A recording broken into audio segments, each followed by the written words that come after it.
So I will be talking about decoupling multivariate fractions. And this is a joint work with Adrien Poteaux. And so I'm François Lemaire. And with Adrien, we are from the University of Lille in France at the Laboratoire Cristal. So the talk is not too technical, which is a good point for me and for you. And I will briefly motivate the subject, give you a demo, and then be a bit more specific about what we are doing, especially what is a decoupling of a fraction. And we'll finish with some ideas of the algorithm. So the general purpose of the talk is to find a nice and compact form of a fraction.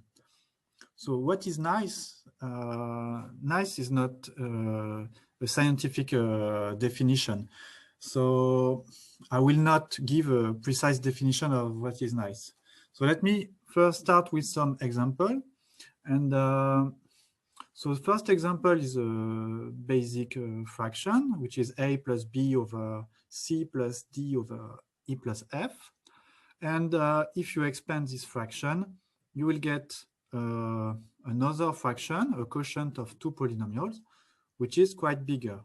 So it can be a matter of taste, but on this example, I would personally prefer the left form, which is more compact and where you see some structure, and this structure is lost on the expanded form. Let's see a second example, which is very common in biology, where you have quite usually some fractions, even with some simple denominators, which give you some troubles when you expand them. And the reason is that it's quite obvious, when you add fractions with different denominators, you end up with a fraction with a denominator which is a product of the initial denominators. And moreover, if you have a single polynomial here, cx, it gets multiplied by the denominators. So it gives you here quite a big fraction. And in that case, most humans, at least, would say that they prefer the left form to the right form. So in terms of representation, a fraction is usually either presented as an expanding form, so a quotient of two polynomials, a numerator and a denominator. And it can also be represented by a tree or more generally a DAG, directed acyclic graph.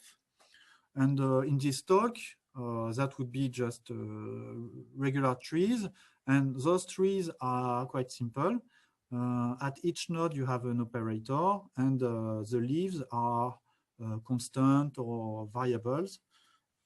And for example, the first fraction of this slide, a plus b over c plus etc., is in fact can be represented as this tree with a starting plus between a and the rest of the expression, and the rest of the expression is b divided by c plus something, and so on.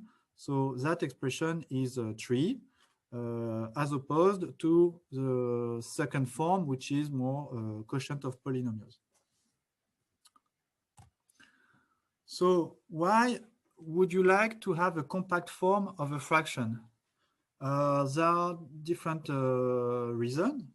And the first is that a human can read quite easily a small and compact form.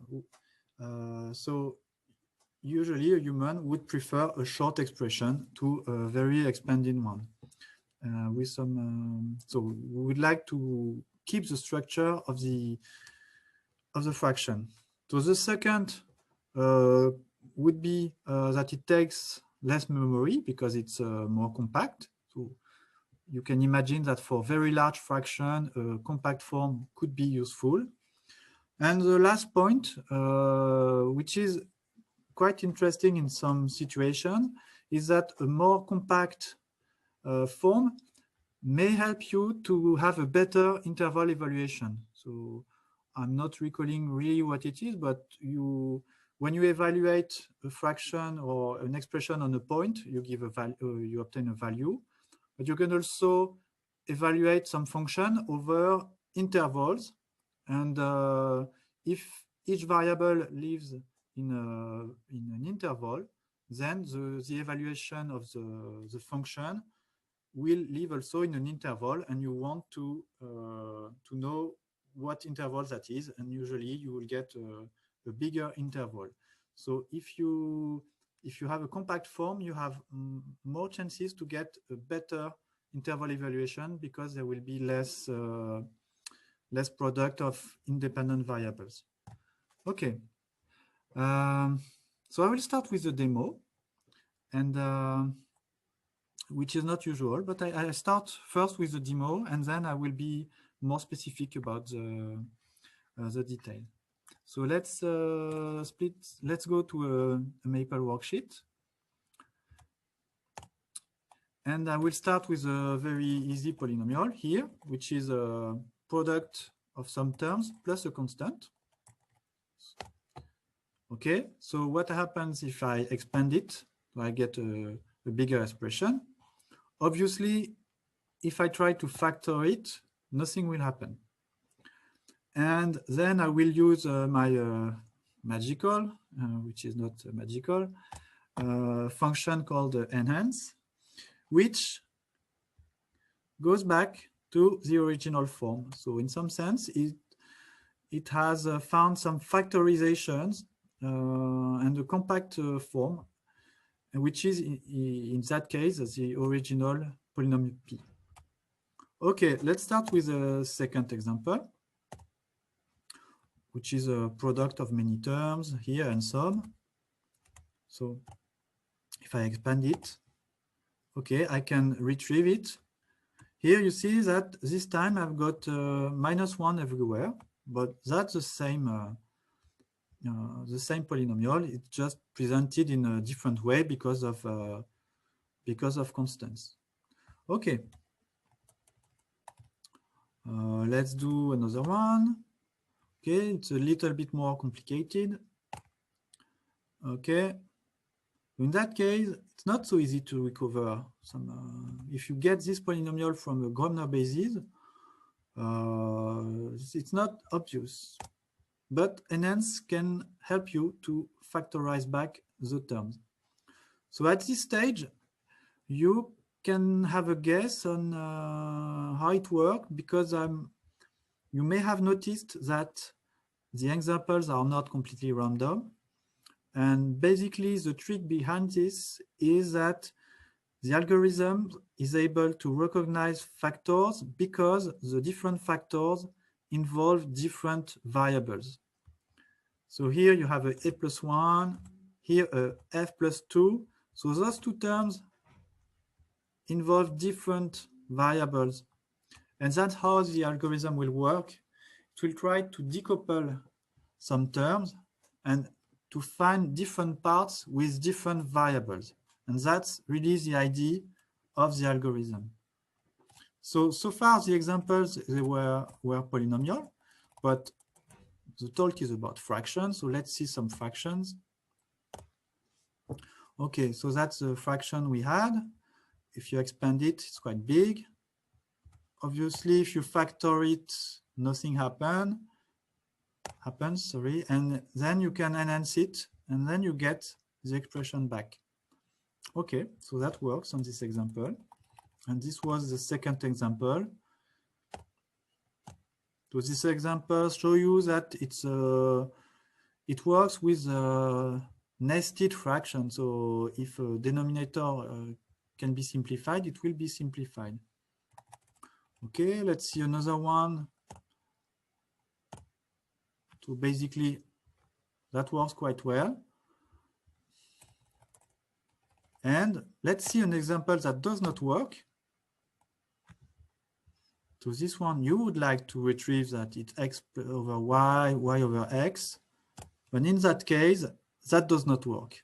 And the reason is that the different terms of the sum do not involve different variables. So the algorithm has no clue how to split the different parts. So basically, here the algorithm just returns the original fraction. So some partial factorization has appeared, but it's not very, very useful. Okay. So now you've seen the demo. Let's give a better definition of decoupling. So if we start with a fraction f over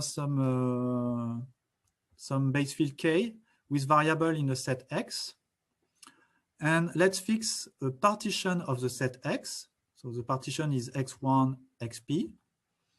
Then we say that f can be decoupled with respect to the partition if f can be written in the form f equal a is some expression of f1, f2, fp, where a is in fact a tree with nodes plus, times, and division. Each ai appears at most once at a leaf, obviously, of the tree. And what is important is that each fi is a fraction in the variable xy. So this really is a decoupling. You have expressed f as an expression of different terms, f1, fp, and all these terms, they involve different variables. Okay, so let's get back to the biology example. And in this example, I will be a bit more, I will give a bit more detail with the base field and the variable. And you see here that the variable x is in fact in the base field. And the set of variable x is chosen to be c, v1, k1, v2, k2. And if you choose that x, then you can decouple f with respect to a very fine partition, because this is a partition which is composed of singletons. So here, what is a tree? That is this tree, and the fi are simply cx. So cx will be the first term. So it's f1 is really a fraction in the variable c. f2 is minus v1 with the denominator k1 plus x. So you see here, so this is cx when after I plug f1. Then you have a plus something divided by something, a2 divided by a3, that will be f2 over f3, which will recover this term. And finally, a4 over a5 will be this term minus v2 over k2 plus x. So what happens when you decouple a function? You can show, this is an interesting property, which is not too surprising, which is that if you take a fraction, there exists a unique, best partition for decoupling f. So I'm not explaining exactly what is the best partition, but it's the most refined in a certain sense. So it's the best decoupling, which means that you have split all the sets of variable as much as possible. And so you have the uniqueness of the decoupling partition, but you don't have uniqueness for the tree of the FIs, obviously, because you have some different possible forms because of the constants and some other reasons. Okay, so what is the interest? So if you decouple a fraction a lot, you may expect that the fraction will be shorter because you have split the fraction into different terms which are independent. And moreover, if the terms, if you are completely independent in terms of variables, you can expect the interval evaluation to be better as well. So what are the ideas of the algorithm? So the algorithm is quite easy. It's a recursive algorithm. So it takes a fraction and a set x. And if f cannot be decoupled for any partition of x, then you just return f. Otherwise, you find a partition in just two sets, y and z, such that f can be written as an expression of some fraction involving y and a fraction involving z. And then you call enhance recursively for both g and h, and you build the final result. So the question is, how do you find the partition? In fact, we will need a special property, which is quite nice, which is that if you have a fraction f which can be decoupled for a certain fraction, with respect to a certain partition, yz, then f can be written as one of the following form. So we have four different forms. So either a sum of two fraction g and h, either a product g times h up to an additive constant, the inverse of a sum of g and h plus a constant, and finally, a more complicated form with a 1 plus product here, gh, on the denominator. And in the four cases, c and d are constants, and they are in almost all the time in k, and d is not 0. So the four cases are exclusive. If f is a polynomial, you only need cases C1 and C2. The case C1 is quite easy. It amounts to do a simple graph traversal. And the cases the C2, C3, and C4 are a bit more difficult. And the way we solve them is to first find candidate C and D for the constant. So you first find the constant C and D, and then the rest is quite easy. So the difficulty is to find the constant. And how do you do that? We can see just the case C2. So assume you have a function f of x and y, which can be written as c plus a product of function g of x and h of y. So x and y are not sets, they are just scalars. F, G, H are smooth enough because we'll do some derivations. And you also assume that f of x and y, so that's the indices means that you are doing a partial derivation with respect to x and y. Then the constant c can be computed that way. C is equal to f minus this fraction. So it's not too difficult to find this expression. And what is nice is that you can find this result using differential algebra. And how do you do this? You just use the differential algebra package, which was written by François Boulier and which is integrated in Maple. And it amounts to eliminate the function g and h in this system. So you take the system of equations with some here conditions.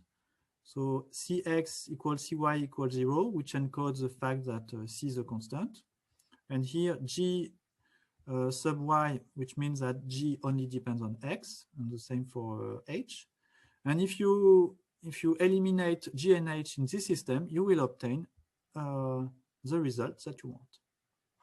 So that is a nice application of differential algebra. And also, something strange happens in the C4 case, because you might be forced to extend the base field if you want to decouple a fraction. And this is not so, that was not so clear for me at the beginning. So if you take this example, which is quite short, it's xy plus a over x plus y. The base field is the fractions of involving some unknowns a.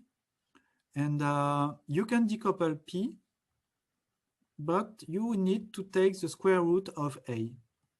What does that mean? So it means that if a was in fact the constant 2, that you would get in the expression a square root of 2. And if a is minus 1, the decoupling would involve the complex I. And in fact, you can show that no escape is possible. You have to introduce those radical numbers.